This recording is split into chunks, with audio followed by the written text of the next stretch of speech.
Baik, Assalamualaikum warahmatullahi wabarakatuh. Semoga kita semua selalu dalam kondisi sehat ya, dan selalu semangat. Pada video kali ini kita akan belajar terkait tentang analisa tegangan atau stress analysis yang terdapat pada software Autodesk Inventor Profesional. Yang dimana kita ketahui salah satu yang bisa dilakukan oleh software Autodesk Inventor Profesional adalah tidak hanya membuat desain dari sisi dua dimensi ataupun 3D modelnya, namun juga bisa kita lakukan untuk memberikan sebuah animasi gitu ya, hasil dari sebuah animasi dari adanya suatu tekanan ataupun beban pada area atau titik tertentu yang diberikan dengan menggunakan hasil yaitu stress analysis ataupun analisa tegangan ini.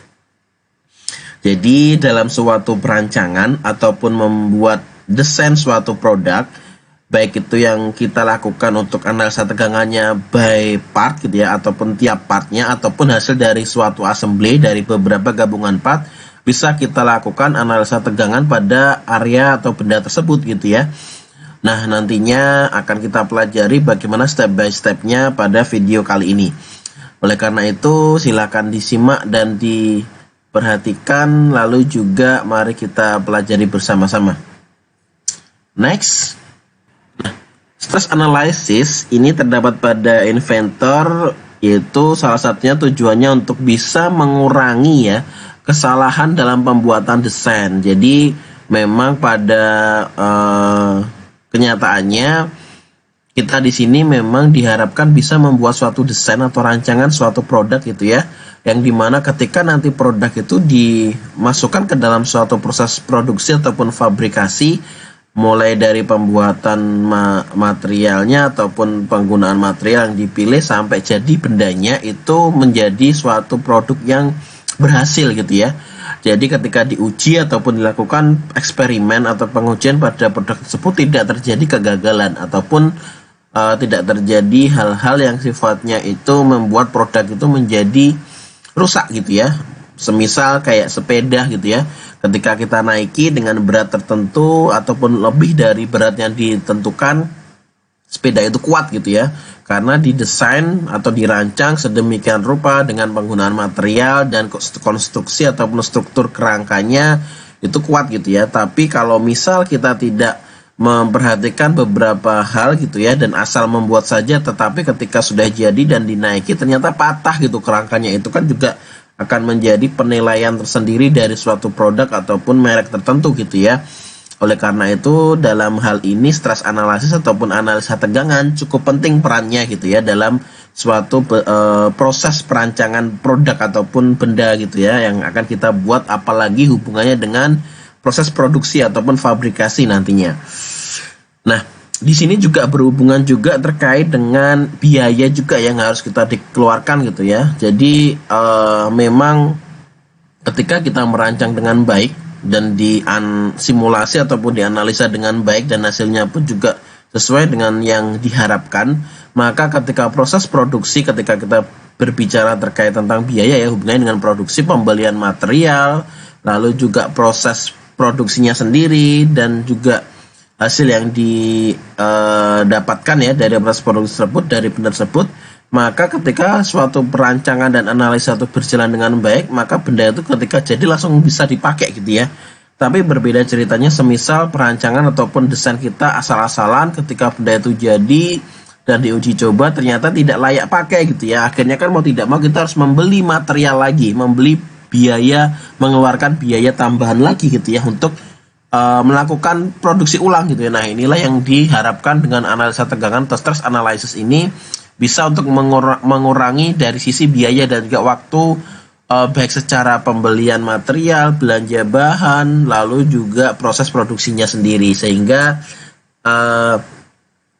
biaya yang dikeluarkan ataupun proses dan waktu yang dikeluarkan itu bisa ditekan seminimal mungkin gitu ya, lebih ke arah efisien dan efektif seperti itu. Oke, jadi keakuratan hasil analisis tegangan ini tergantung dari 3 parameter. Yang pertama material, yaitu pemilihan material yang memang di sini sangat-sangat penting ya, dan ini menjadi salah satu hal yang paling utama gitu ya. Karena tidak mungkin ketika kita ingin membuat suatu produk gitu ya, tapi tidak memperhatikan material gitu ya. Semisal kita ingin membuat sepeda gitu ya, kerangka sepeda dari besi harapannya, tetapi material yang kita miliki itu dari plastik, otomatis sepeda itu tidak akan kuat gitu ya kalau dinaiki ataupun dilakukan pengujian dengan beberapa parameter pengujiannya gitu ya, mulai dari bebannya ketika berada di jalan atau medan yang tidak beraturan, bergelombang, bagaimana kekuatan dari kerangkanya, pasti akan sangat berkurang jauh gitu daripada yang harapannya yaitu menggunakan material besi, tapi ternyata yang ada plastik. Nah ini sangat-sangat riskan gitu ya, jadi harus di awal ditentukan gitu ya materialnya apa, atau material yang dimiliki di sebuah perusahaan ataupun bengkel itu apa gitu ya, sehingga di awal sudah bisa ditentukan dengan baik. Kemudian constraint ini bagian yang diam, dalam artian di sini adalah bagian yang memang nanti ketika dilakukan pengujian ataupun dilakukan proses assembly, ini nanti constraint adalah bagian yang dia tuh sifatnya difixkan gitu ya, dikunci gitu ya. Seperti halnya kayak misalkan kita membuat jembatan ya, konstruksi jembatan, pastinya kan di ujung dari daratan gitu ya, jembatan misalkan sungai gitu ya, di ujung-ujung masing jembatan kan pasti akan ada awal dari pembuatan jembatan ini gitu ya. Nah, semisal ujung daratan 1 dengan ujung daratan 2, inilah yang masuk dengan constraint. Jadi dia dibuat permanen atau diam gitu ya, di lock, dikunci gitu. Sedangkan bagian yang nantinya mendapatkan tekanan atau beban, salah satunya mungkin yang paling besar ada di bagian yang tidak ada penopangnya gitu ya, atau tidak ada penahannya di bagian bawahnya seperti itu. Namun nanti ini juga bisa disesuaikan dengan di mana letak tekanan ataupun beban itu diberikan gitu ya. Jadi bisa menggunakan perkiraan ataupun juga bisa menambahkan desain konstruksi baru gitu ya untuk memperkuat area tersebut gitu.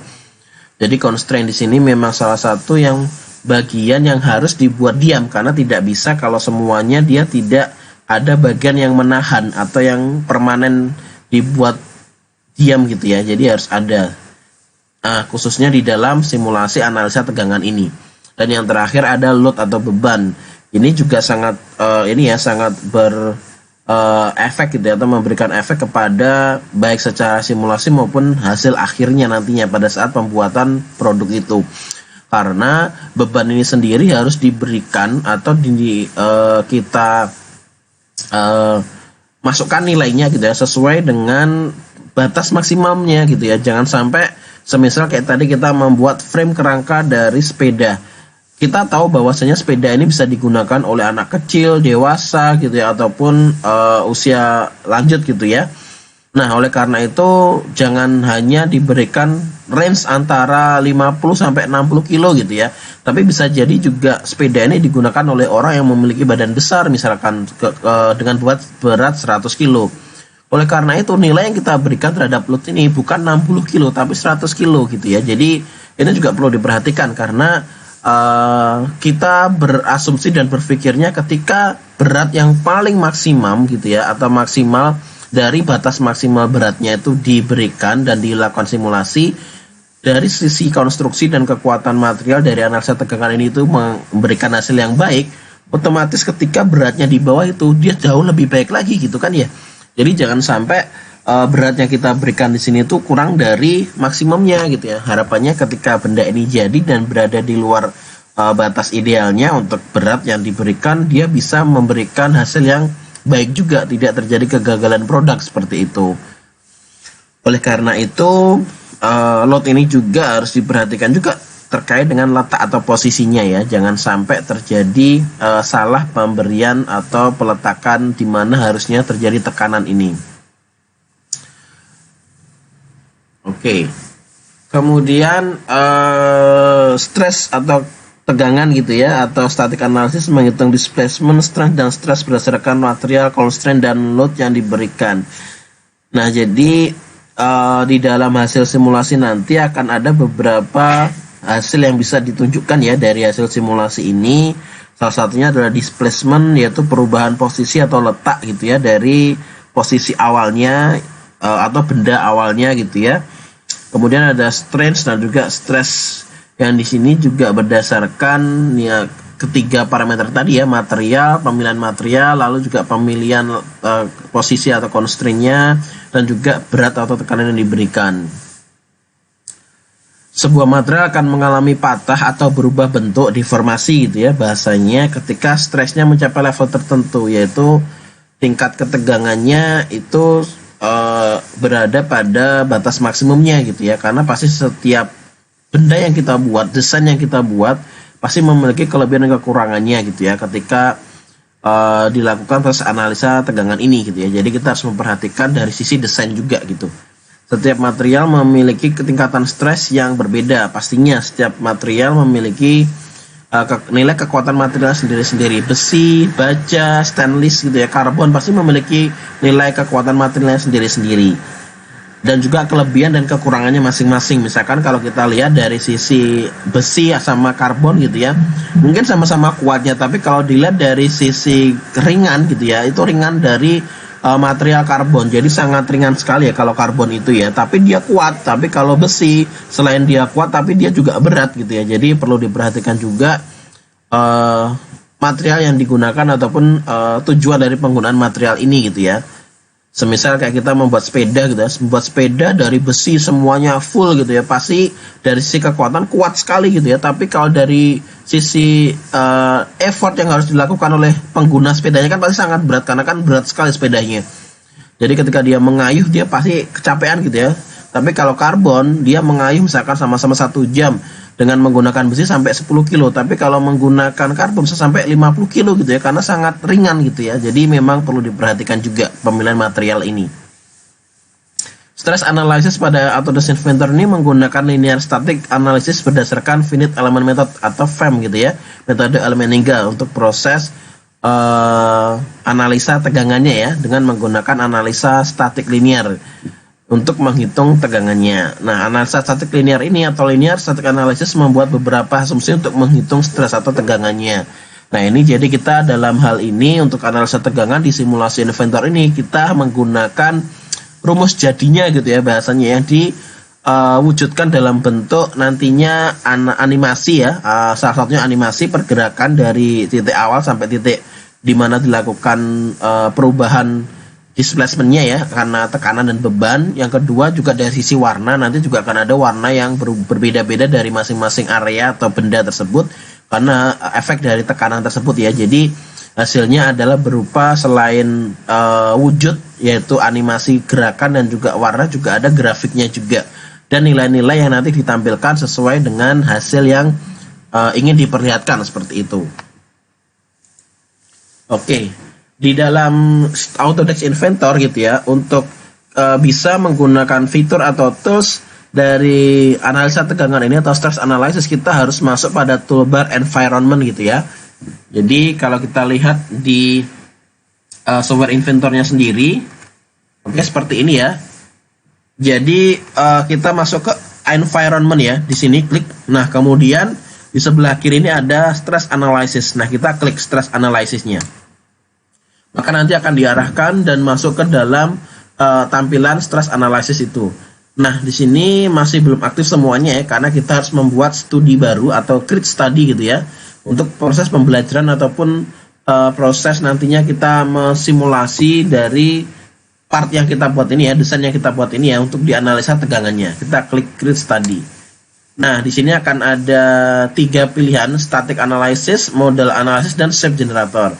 Kita nanti akan belajar terkait tentang static analysis. Jadi di Inventor ini memang dia sifatnya statik ya untuk analisanya. Jadi memang menganalisa bagian yang bergerak di titik tertentu atau di area tertentu saja. Tidak sifatnya dynamic ya. Kalau dynamic mungkin kita membutuhkan software ataupun tools tambahan lainnya. Kalau di Inventor ada namanya Autodesk Nastran gitu ya, Inventor Nastran gitu ya. Yang itu nanti harus kita download dulu, kemudian kita install ulang juga, nanti akan masuk di dalam software ini menjadi satu bagian gitu ya.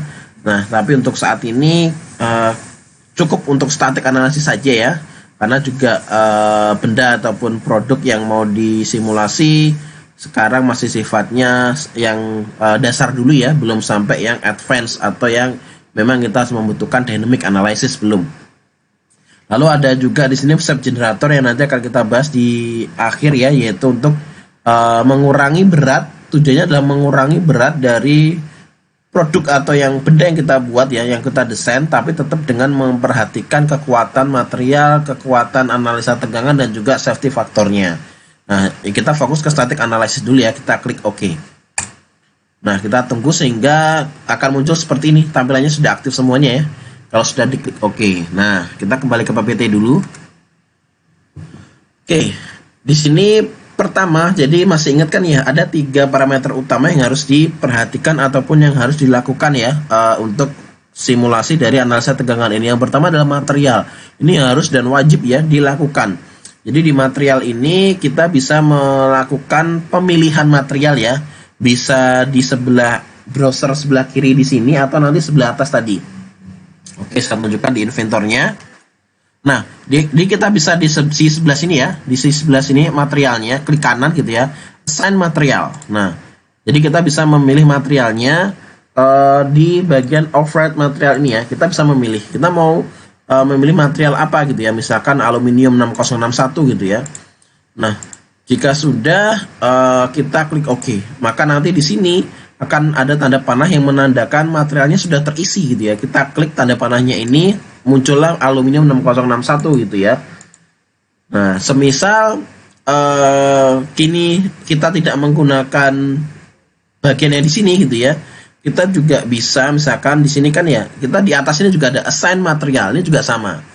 Jadi ini juga sama fungsinya dengan yang ada di sini. Hanya saja kalau di sini kita tinggal klik saja, tidak perlu klik kanan gitu ya.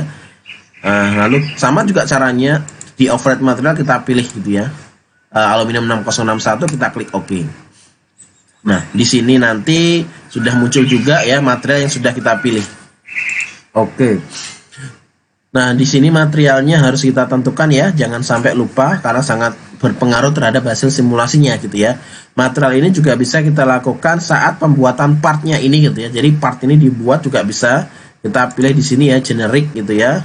Aluminium 6061 gitu ya, yang nanti di sini dia lebih ke arah sifatnya itu untuk tampilan ya, tampilan dari part itu sendiri, dan juga apa namanya, warna ataupun juga model apa namanya, struktur dari wujud material yang ada di part ini gitu ya. Tapi kalau yang di sini wajib ya, di material untuk static analysis juga harus di assign supaya memastikan materialnya sudah sama sesuai gitu ya.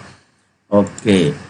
Nah, jika sudah material, maka lanjut ke satunya lagi, yang kedua yaitu constraint. Ini wajib juga ya, harus dilakukan karena kita akan memberikan bagian mana yang memang itu dibuat permanen diam gitu ya, yang akan dijadikan sebagai tumpuan nantinya pada saat simulasi ini. Nah, itu juga bisa dilakukan dengan cara yang di browser tadi, di bagian bawah material, constraint, klik kanan gitu ya.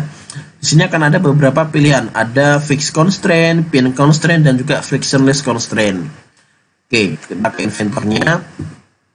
Di sini ya, klik kanan constraint. Nah, ini akan ada pilihan, atau juga di sebelah atas ini juga ada fixed pin, friction juga. Nah, untuk fixed constraint di sini dia sifatnya adalah mematikan gitu ya, atau menonaktifkan pergerakan ke beberapa arah gitu ya. Jadi X, Y, Z-nya tuh dimatikan, sehingga bagian yang diberikan fixed constraint dia akan diam sepenuhnya, tidak akan ada perubahan atau tidak ada pergerakan ya, baik secara X, Y, atau Z gitu ya. Jadi benar-benar dia diam. Sedangkan kalau pin constraint itu nanti dia tidak bisa bergerak maju atau mundur. Jadi dia sifatnya pergerakannya itu seperti memutar ya, atau seperti slot gitu ya, apa namanya, slot, semisal kayak ada lubang gitu ya, atau ada slot di bagian dalam, jadi dia berputar ke kanan dan ke kiri tapi tidak maju mundur gitu ya. Nah, contohnya mungkin kalau pin constraint ini bisa kita lihat pada tuas rem gitu ya, pada tuas rem tangan pada motor gitu ya. Nah, itu kan dibuat fix ya di bagian ujungnya, sehingga dia bisa digerakkan eh, ini apa namanya, pergerakan pinnya ya, seakan-akan kayak maju mundur gitu ya. Tapi itu sebenarnya kan berputar, hanya saja maju mundurnya kan karena kita tarik menggunakan tangan gitu ya. Nah, tapi bukan berarti maju mundurnya ini dia bergerak dimajukan atau dimundurkan benda posisinya gitu, tapi dimaju mundurkan karena pergerakan dari constraint ataupun joinnya gitu ya. Kemudian juga ada frictionless constraint, yaitu dia sama juga dengan pin constraint gitu ya, bahwasanya dia akan melock atau menonaktifkan pergerakan dari posisi maju mundur ya, namun dia bisa bergerak lebih mengarah ke sesuai dengan direction normal atau sesuai dengan arah normal pada permukaannya. Jadi kita lihat dulu permukaannya ini melihat atau mengarah ke sudut pandang mana gitu ya. Jadi sesuai dengan ini juga, sesuai dengan tumpuan ataupun juga arah dari pembebanannya atau tekanannya, seperti itu. Nah, pada kasus contoh ini, jadi saya akan membuat pin constraint di sini. Mohon maaf, fix constraint ya. Nah, di sini. Karena di sini tidak ada lubangnya, jadi tidak mungkin pin ya. Maka fix constraint di area sini. Nah, ini ya. Nah, ini. Jadi yang sisi yang apa namanya, bukan garis tapi sisinya. Garis juga bisa, tapi saya di sini lebih condong ke sisinya dulu ya. Saya klik. Nah, sehingga dia ada apa, berwarna hijau ya, menandakan ini yang kita pilih. Kemudian kalau sudah, kita klik apply. Oke, ditandai kalau sudah berhasil, ada icon fix constraint di sini ya. Nah, jadi saya pertama menggunakan yang ini dulu ya, satu fix constraint dulu, walaupun kalau misalkan jembatan kan di sebelah sini juga di fix constraint juga kan ya. Tapi saya di sini memberikan contoh untuk yang satu dulu aja, di sebelah sini dulu. Oke, lanjut lagi setelah fix constraint, kita masuk ke load atau pembebanan. Di sini load ini sangat berpengaruh ya, selain pemilihan dari jenis loadnya, lalu juga ada sisi nilai yang diberikan, tekanan beban yang diberikan ya. Bisa kita lakukan dengan dua cara, di sebelah browser sini klik kanan seperti biasa, atau juga bisa memilih di bagian atasnya toolnya. Nah, jadi di sebelah sini klik kanan gitu ya, atau juga di sebelah sini ada force load, lalu ada pressure, ada bearing moment gitu ya, gravity gitu ya. Kita gunakan yang force ya. Kalau force ini dia tumpuannya itu ini ya, apa namanya, di bagian bawahnya itu tidak ada gitu ya. Dalam artian dia benar-benar hanya berpangku pada fix constraint ini saja gitu ya. Jadi di bagian bawah ini tidak ada yang menahan gitu ya. Kalau pressure ini seperti kayak bagian atas bawah itu juga ditekan gitu ya. Jadi dari dua sisi gitu ya, atas iya, bawah iya gitu ya. Tapi kalau force hanya salah satu sisi aja. Kalau di atas ya di atas saja, bagian bawah tidak akan dilakukan penekanan juga.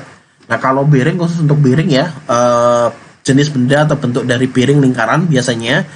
Nah, kalau moment ini untuk bagian yang berputar gitu ya, perputaran di bagian benda yang memang dia bekerja berputar. Kalau gravity seperti benda jatuh gitu ya, yaitu untuk bagian atau permukaan yang diberikan tegangan ke bawah gitu ya.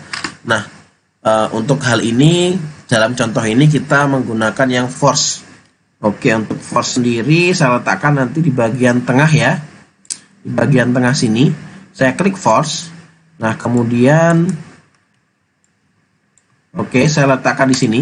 Nah, di permukaan ini. Nah, akan muncul warna kuning panah di bawah ya, menandakan ini ada posisinya berada di sini gitu ya. Lalu kita beri nilainya misalkan 500. Jadi 500 Newton ini adalah 50 kilo dikalikan dengan 10 ya. 10 ini adalah gravitasi. Walaupun mungkin dalam perhitungan teori atau manual 9,8 ya nilai gravitasi atau gravitasi itu, tapi sini kita bulatkan saja biar mudah perhitungannya, menjadi 10 jadi 500 gitu ya. Kalau misalkan beratnya 100 kilo berarti ya 1000 nilainya. Oke, namun saat ini saya menggunakan nilai 500 dulu. Nah, untuk directionnya misalkan ini mau ke arah ke atas gitu ya, kita bisa klik untuk diarahkan ke atas. Nah, tapi kan di sini bendanya berada di bawah ya, jadi maksudnya tekanannya dari atas ke bawah gitu ya, bukan dari bawah ke atas. Jadi saya arahkan, semisal juga ininya posisinya juga letaknya tidak seperti ini, mau ke depan juga bisa diklik ini dengan referensi dari garis gitu ya. Nah, seperti ini juga bisa, atau juga seperti ini juga bisa. Jadi bisa disesuaikan gitu ya, nanti sesuai dengan mau diarahkan kemana gitu ya, tekanan atau pembebanannya. Tapi ini saat ini saya mengarahkan ke bawah ya, jadi saya menggunakan referensi yang Z ya, nah seperti ini dengan nilai 500 Newton.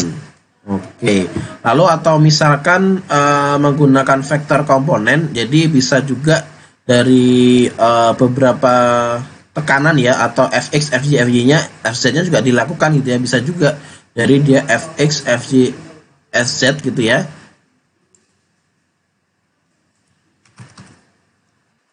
Nah, jadi ini dia bisa sifatnya itu tekanannya tidak tegak lurus gitu ya, tapi miring gitu ya.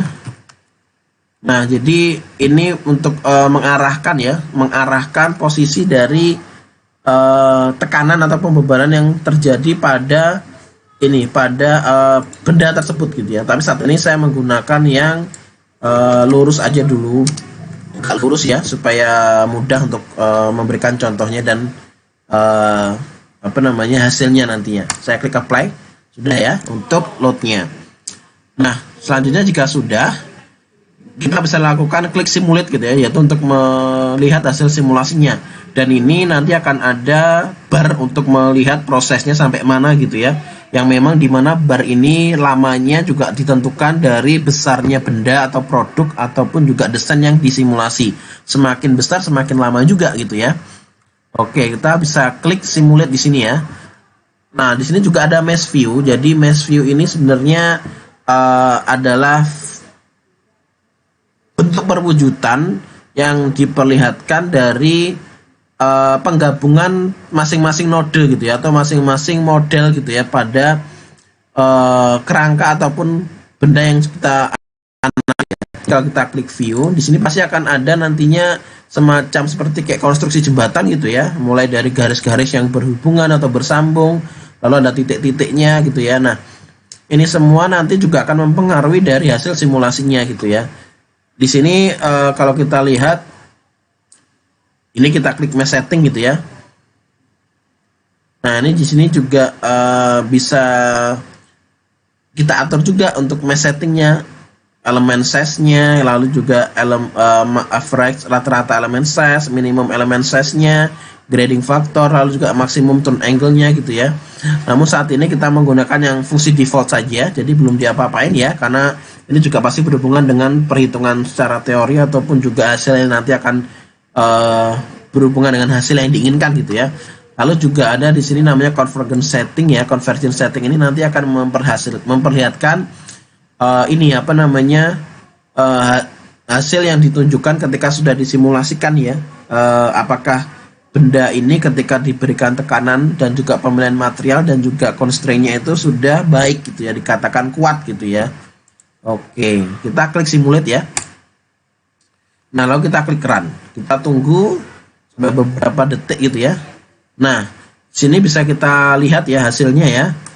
Bahwasannya pertama kalau lihat dari hasilnya, kita mesh view-nya kita hilangkan dulu. Nah, awalnya kan dia berada di garis yang warna merah ini ya, bendanya itu produknya, tapi dengan adanya tekanan sehingga dia bergerak ke bawah gitu ya. Tekanannya ada 500 Newton tadi ya. Dan di sini kita lihat ada warna yang berbeda di bagian ujung atau di bagian constraint-nya sini. Inilah yang nanti akan bisa menyebabkan adanya misalkan ataukah fraktur gitu ya, retak ataupun juga bisa sampai patah gitu ya. Jadi warna yang semakin merah ini menunjukkan bagian yang beresiko gitu ya. Kalau biru itu aman gitu ya. Nah, kenapa di sini aman? Karena memang dia kan tidak dibuat diam atau tidak dibuat fix gitu ya, sehingga dia tidak menahan. Tapi kalau di bagian sini kan dia menahan, sehingga pastinya akan ada gaya aksi reaksi ya dari adanya tekanan yang ada di bagian sini. Kalau kita klik animate ya, jadi ini ada animate, salah satu tools yang juga cukup unik gitu ya. Kalau kita klik seakan-akan dia bergerak ke bawah ya, memberikan animasi adanya tekanan dan reaksi yang diberikan oleh bendanya atau produknya dari simulasi ini. Dan juga akan ada warna orange ya, di mana terjadi ketika benda ini diberikan tekanan maksimum dan sampai kondisi paling bawah ya, sehingga dia berwarna orange itu. Nah, seperti ini. Oke. Nah, lalu ada juga di sini probe. Probe ini adalah fungsinya kita bisa melihat di bagian mana saja sih gitu ya, nilai-nilai, misalkan kalau di bagian hijau ini nilai dari von Mises stressnya 26,26 megapascal gitu ya, nilai dari tegangan yang terdapat pada area tersebut gitu ya, atau yang kita pilih titiknya. Kalau di sini berapa? 6,2 megapascal. Pastinya yang berwarna biru ini akan semakin kecil gitu ya nilainya, karena memang dia tegangannya semakin kecil atau tidak terlalu banyak tekanan di area tersebut.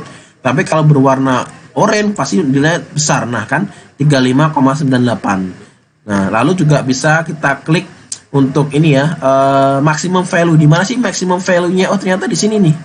Nah, di bagian ini ternyata 41,44. Nah, berarti kalau misalkan kita mendesain dengan kekuatan benda ini, maka ini perlu diberikan tambahan, apakah ketebalannya, apakah diberikan desain atau sketch baru sehingga dia menebal gitu ya, sehingga akan kuat gitu ya.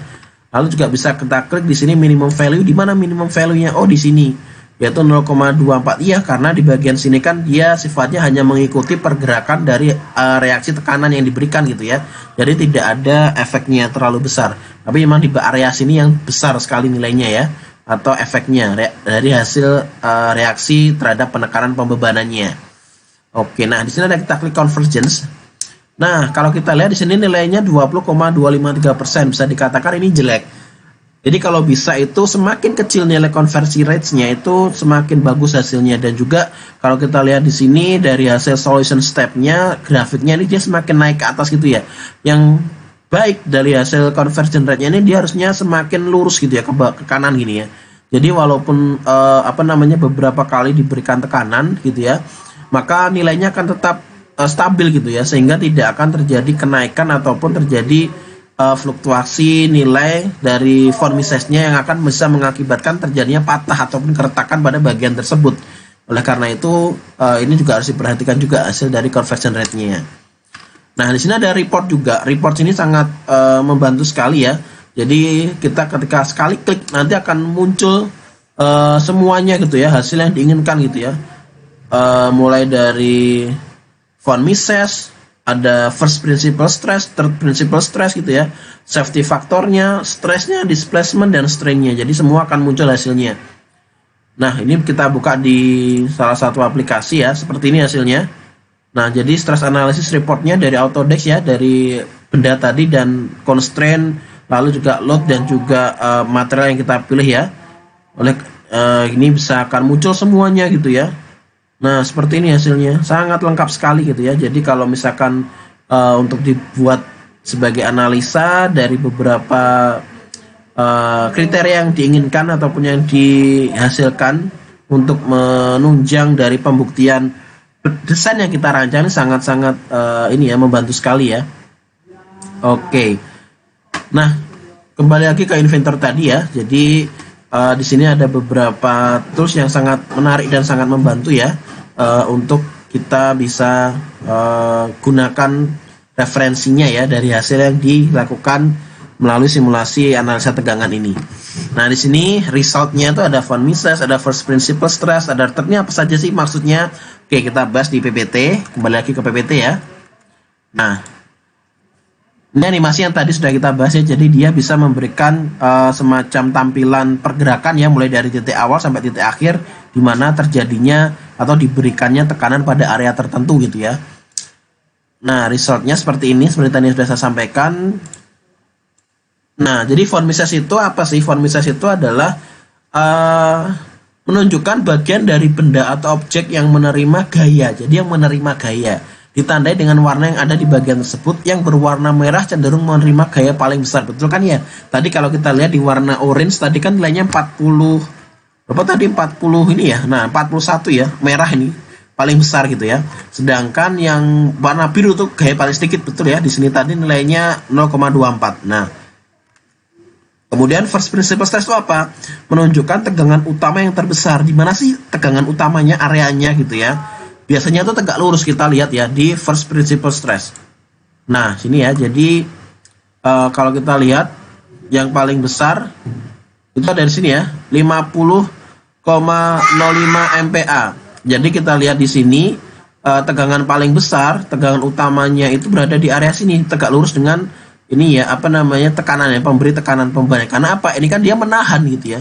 dia seakan-akan kan menahan adanya tekanan sehingga dia tetap harus tertanam atau harus diam gitu ya. Tapi karena adanya tekanan yang semakin besar, otomatis dia juga akan mengalami reaksi gitu ya, sehingga berwarna merah gitu ya.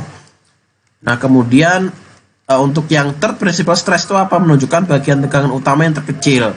Jadi tegangan yang paling kecil di mana gitu ya. Nah, jadi kita lihat tegangan paling kecil itu kalau kita lihat ada di ini ya, yang berwarna hijau ini ya. Sedangkan kalau yang berwarna merah, berwarna hijau, biru, mohon maaf, berwarna biru ya, minus 54,54 ampere. Jadi disinilah tegangan utama yang paling kecil gitu ya, karena memang area tegangannya kan lebih berarea di area sini ya, lalu dia menyebar ke sini, dan yang bagian sini sudah terbantu karena ada bagian atas yang terfikskan gitu ya, terconstrain. Nah, jadi menunjukkan area paling kecil di mana sih gitu ya. Oke, kemudian untuk safety factor. Jadi safety factor ini adalah faktor yang digunakan untuk mengevaluasi agar perencanaan elemen mesin itu terjamin keamanannya dengan dimensi yang minimum. Jadi maksudnya adalah dengan desain atau rancangan yang minimum gitu ya, itu tetapi tetap dengan faktor safety-nya atau keamanannya, sehingga biaya minimum, bahasanya kita mengeluarkan biaya yang murah, yang sedikit, tapi kekuatannya tetap terjamin dan terjaga. Nah, ini adalah salah satu tujuan yang ingin dicapai gitu ya, supaya tetap produksi jalan, produk tetap jalan, tapi menekan biaya produksinya gitu. Ada dua parameter ya dalam safety factor ini menurut Joseph P. Vidosic, yaitu berdasarkan tegangan luluh serta menurut Dobrovolsky menurut jenis bebannya. Oke, kita bahas yang Joseph P. Vidosic ya, sesuai dengan tegangan luluhnya. Jadi ada 5 kriteria safety factor. Yang pertama nilainya ya 1,25 sampai 1,5.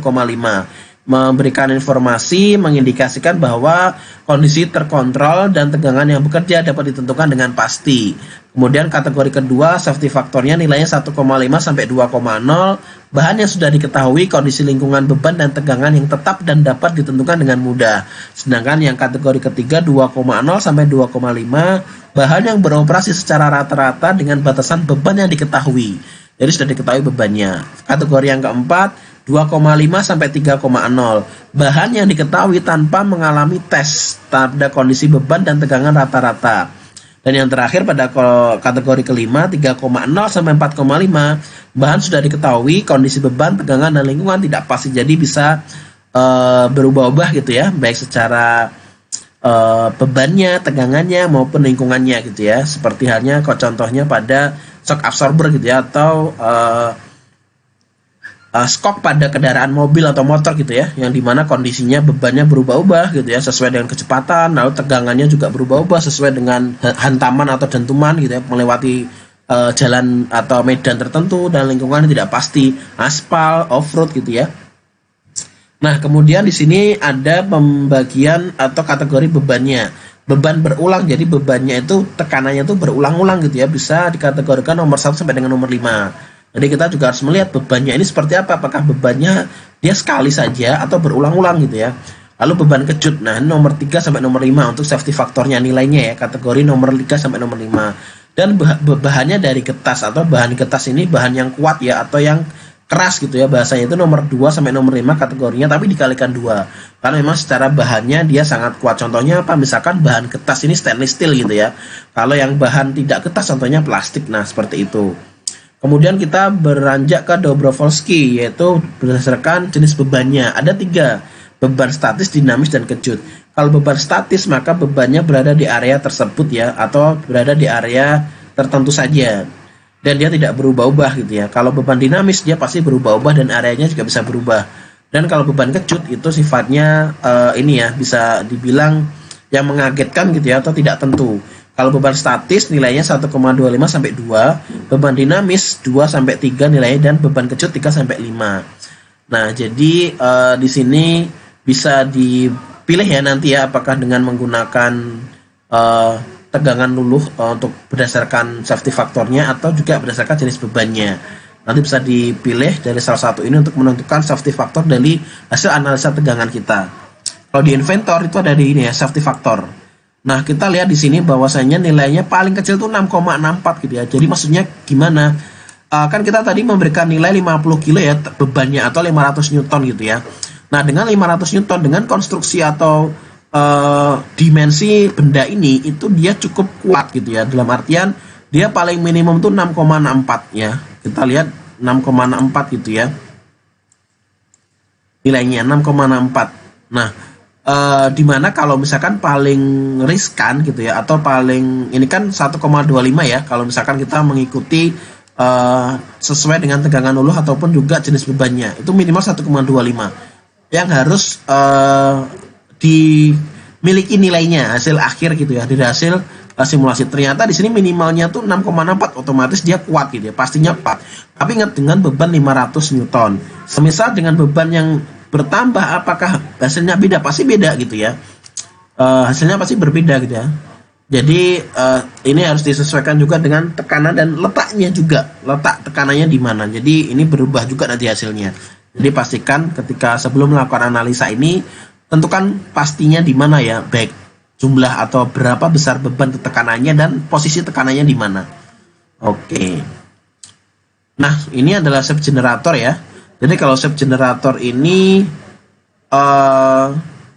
kita berbicara terkait dengan mengurangi bebannya, mengurangi berat dari board produknya atau bendanya ya, sehingga tetap kuat, tapi tetap kuat gitu ya. Nah, caranya tadi kalau di analisa tegangan static analysis ya tadi ya. Nah, yang untuk shape generator itu yang pilih bagian bawahnya sini.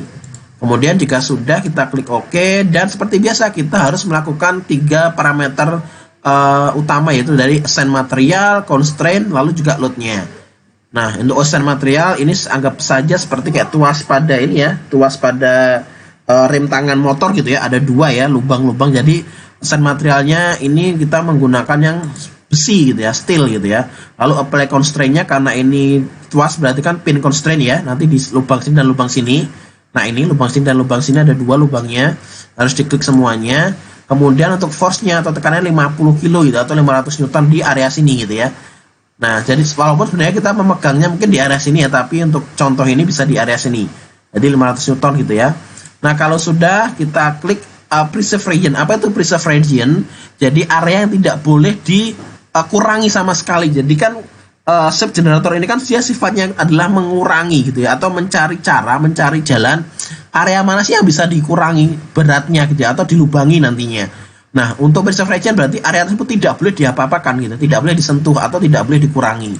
Nah, itu bagian ini ya, di bagian lingkarannya tadi atau di bagian constraint-nya. Nah, kalau sudah di sini ada shape generator setting ya, itu fungsinya untuk kira-kira kita mau mengurangi berapa persen sih beratnya, itu bisa melalui persentase ini atau juga bisa mass targetnya, nanti ada pilihannya mau berapa. Misalkan di sini original massnya 0,297 lb mass gitu ya, atau bisa juga nanti diatur kilo gitu ya. Misalkan 5 kilo mau dikurangi 50%, berarti kan nanti jadinya 2,5 kilo gitu ya. Nah, kemudian kalau sudah kita klik OK, kita tunggu ya. Ini juga cukup lama karena dia akan mencari cara gitu ya, mencari jalan untuk mengurangi gitu ya. Setelah selesai terjadi seperti inilah hasil yang disarankan gitu ya dari sistem inventor ini. Ada beberapa bagian yang bisa dikurangi gitu ya, tapi tetap mengurangi ini dia tidak akan membuat kondisi dari material ini atau benda itu menjadi lemah, tidak ya. Nah, kalau sudah kita klik promote shape, jadi maksudnya promote shape ini kita menggunakan arahan atau saran gitu ya dari shape generator tadi untuk nanti kita eksekusi dengan menggunakan bantuan sketch ya. Nah, seperti ini nanti kita pilih wireframe ya untuk pilihan view-nya. Jadi untuk pilihan view-nya nanti kita pilih yang wireframe sehingga ini bisa kelihatan nih muncul apa namanya promote shape-nya tadi atau saat yang disarankan garis-garisnya tadi. Nah, kemudian kalau sudah kita klik sketch gitu ya, kita buat sketch di sini. Nah, seperti ini untuk nantinya kita extrude, kita lubangi. Kalau sudah di extrude ya, di cut ya. Nah, seperti ini hasilnya. Jika sudah, nah ini hasil dari 3D modelnya ya setelah di extrude atau di cut. Oke, kalau sudah kita kembali safety factor dicek lagi, stress analysis lagi. Nah, tapi ini di copy tadi karena biar yang originalnya tidak berubah ya. Kita copy tadi, kemudian di edit studio property kita pilih yang static analysis, kan tadi kan shape generator. Sudah kan ya? Kita sekarang static analysis. Kemudian kalau sudah kita klik run. Nah, kenapa langsung kita klik run? Karena assign material, constraint dan juga loadnya tuh sama. Kan kita kan di copy tadinya tadi ya. Jadi disamakan, kita copy, otomatis assign material, constraint dan loadnya sama dan tidak boleh dirubah gitu ya. Karena kalau dirubah berarti nanti juga berubah lagi hasilnya. Jadi harus sama. Kita klik run, tunggu ya sampai hasilnya muncul. Kalau kita lihat safety factor ternyata ada nilai 1,59 nih di area sini nanti. Kalau salah di area sini 1,59. Ini kan tidak sesuai, maksudnya gini, kita kriterianya mintanya yang 2,0, berarti kan di bawah 2,0, maka harus diedit dulu nih area sini. Nah, dieditnya bisa dikasih fillet atau dikasih extrude tambahan part gitu ya, sehingga dia tebel, intinya ditebelin gitu ya. Nah, kalau sudah dilakukan ulang lagi safety factor, ternyata setelah hasilnya sudah diperbaiki muncullah nilai 2,3, berarti sudah aman kan ya, di atas 0,2 nilainya, di atas 2 nilainya, berarti sudah aman dan sudah bisa digunakan. Terima kasih banyak setelah melihat dan menyaksikan serta menyimak video ini. Atas kurang lebihnya saya mohon maaf, dan jangan lupa video ini jika bermanfaat di-share ke yang lainnya. Terima kasih, sampai jumpa di video selanjutnya. Wassalamualaikum warahmatullahi wabarakatuh.